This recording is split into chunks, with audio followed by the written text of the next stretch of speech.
लालू यादव किसी परिवार से निकाल रहे हैं, किसको परिवार में रख रहे हैं जी, इससे बिहार का क्या लेना देना। लालू यादव ने क्या कहा है कि कोई यादव समाज का काबिल आदमी है उसको हम नेता बना देंगे।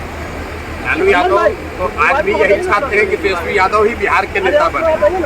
हम लोग तो जनसुराज में हमने ओपन कहा है कि राजद की ओर से लालू जी ये कह दें कि अगर वो जात की बात करते हैं, छोड़िए पूरा बिहार का बात, अगर उनको यादवों की चिंता है तो यादव समाज से किसी आदमी को मुख्यमंत्री का चेहरा घोषित कर दे, जनसुराज उनके समर्थन में खड़ा हो जाएगा। खड़ा होकर दिखाइए।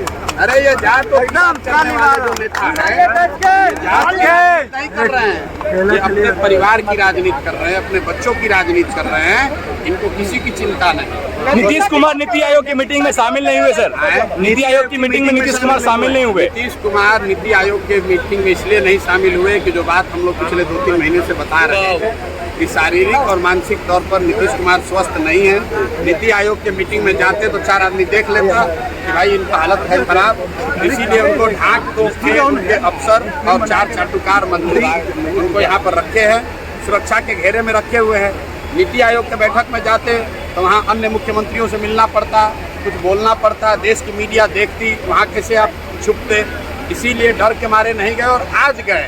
एनडीए के मुख्यमंत्री का दूसरे नजरिए से देखिए, हाँ, जो देश का सबसे गरीब और पिछड़ा राज्य बिहार है, उसका मुख्यमंत्री विकास के लिए नीति आयोग के बैठक में नहीं जाता है और आज दिल्ली गए हैं कि जदयू को सीट 2 को ज्यादा मिले कि कम मिले। उस मीटिंग से भी वो भाग आए हैं सर, आधी मीटिंग से भी उठ के चले आए हैं। अरे भैया, जब दिमागे ठीक नहीं है, दिमाग काम नहीं कर रहा है तो किसी मीटिंग में जाएंगे, किसी में नहीं जाएंगे।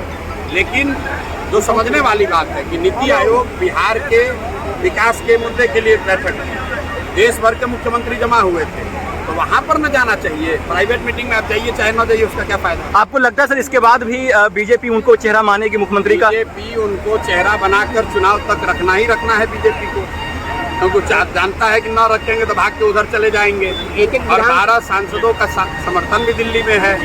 आप बताइए, बिहार के किसी सामान्य परिवार का बच्चा अगर उसको सिपाही बनना है तो उसको फिजिकल टेस्ट देना है, अगर उसको शिक्षक बनना है तो उसको मेडिकल टेस्ट देना है।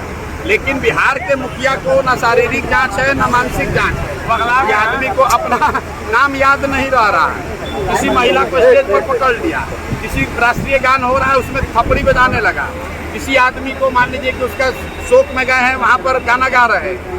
और ऐसे व्यक्ति को बीजेपी ने थोप रखा है बिहार पर सिर्फ इसलिए कि 12 सांसदों का समर्थन दिल्ली में मिलता रहे और बिहार की जनता, बिहार के युवा का जो होना है हो, उससे उनको कोई मतलब नहीं है। इसलिए आप देख रहे हैं कि यहाँ लोगों से हमने पूछा कि मोदी के कहने पर वोट दोगे, लोगों ने क्या कहा बताइए, लोगों ने क्या कहा है?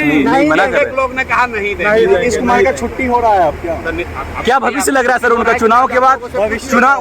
चुनाव के बाद क्या होगा सर उनका? नवंबर में बिहार का निजाम बदलने वाला है, नया व्यक्ति मुख्यमंत्री बनने वाला है। बहुत बहुत धन्यवाद।